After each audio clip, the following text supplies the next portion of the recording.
নমস্কার বন্ধুরা, আজ আমি ফুলকপির রোস্ট বানিয়ে দেখাবো, যেটি দেখতেও খুব সুন্দর হয়, খেতেও খুব টেস্টি হবে। এটা আপনারা অবশ্যই বাড়িতে বানিয়ে খেয়ে দেখবেন, একবার খেলে বারবার খেতে ইচ্ছা হবে। ফুলকপির রোস্ট বানানোর জন্য আমি নিয়েছি শুকনো লঙ্কা, গোটা জিরে, গোটা ধনে, কিছুটা আদা আর পাকা টমেটো, আর নিয়েছি পোস্ত, কাজু আর চালমগজ, আর ফুলকপিগুলো বড় বড় করে কেটে ধুয়ে রেখে দিয়েছি। কড়াইয়ে তেল গরম করতে দিয়ে দিলাম।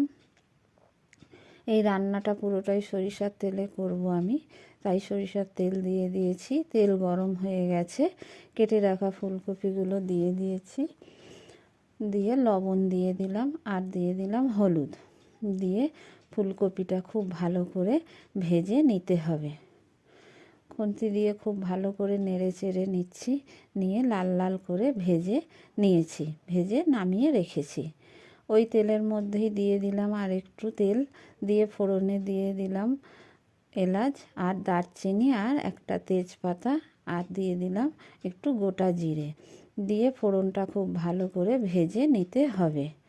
ফোড়নটা ভালো করে ভেজে নিয়ে দিয়ে দিচ্ছি বেটে রাখা মশলাটা, আদা, জিরে আর ধনে আর লঙ্কা, দিয়ে দিলাম একটু লবণ, দিয়ে খুব ভালো করে মশলাটা একটু কষিয়ে নেব। এবার দিয়ে দিলাম হলুদ, দিয়ে আবারও ভালো করে মশলাটা একটু নেড়ে চেড়ে নিচ্ছি। নিয়ে এবার মশলা থেকে যখন তেল ছেড়ে দিবে, তখন আমি দিয়ে দেব কেটে রাখা টমেটোটা। টমেটো দিয়ে দিলাম, দিয়ে খুব ভালো করে নেড়ে চেড়ে নিচ্ছি। ভালো করে নেড়ে চেড়ে নিয়ে টমেটোটা একটু ভাজা ভাজা হয়ে যাবে, তারপরে দিয়ে দেব চালমগজ, পোস্ত আর কাজু বাটা, দিয়ে আবারও মশলাটা আমি খুব ভালো করে কষিয়ে নেব।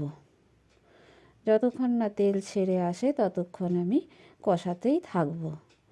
খুব ভালো করে মশলাটা কষিয়ে নিচ্ছি। মশলা কষাতে কষাতে আমি দিয়ে দিলাম একটু চিনি, স্বাদ মতো চিনি দিয়ে দিয়েছি, দিয়ে খুব ভালো করে মশলাটা কষিয়ে নিতে হবে। মশলা দিয়ে তেল ছেড়ে এসছে, এইবার দিয়ে দিব একটু মশলার জল, সামান্য একটু জল দিয়ে দিয়েছি, দিয়ে আবারও ভালো করে মশলাটা কষিয়ে নিতে হবে। খুব ভালো করে মশলাটা কষানো হয়ে গেলে দিয়ে দেবো ভেজে রাখা ফুলকপিগুলো। মশলাটা ভালো করে কষানো হয়ে গেছে, মশলা দিয়ে তেল ছেড়ে এসছে, এবার আমি ভেজে রাখা ফুলকপিটা দিয়ে দিলাম। দিয়ে কপিগুলো খুব ভালো করে মশলার সাথে আমি কষিয়ে নিয়েছি। নিয়ে এবার আমি পরিমাণ মতো জল দিয়ে দেব।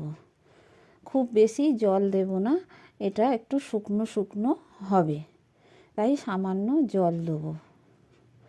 জল দিয়ে দিয়েছি, দিয়ে খুব ভালো করে নেড়ে চেড়ে নিয়ে স্বাদ মতো লবণ দিয়ে দিলাম, দিয়ে আমি কিছুক্ষণের জন্য একটু ঢেকে দিলাম।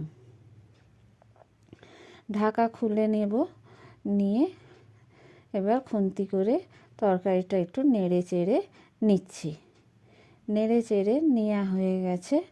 এবার দেখুন কত সুন্দরভাবে তেল ছেড়ে এসছে, তরকারিটা আমার রান্না হয়ে গেছে। এবার গরম মশলা ছড়িয়ে দিলাম, দিয়ে একটু নেড়ে চেড়ে নিয়ে আমি নামিয়ে নেব। ফুলকপির রোস্ট রান্না হয়ে গেছে, এবার আমি নামিয়ে নেব।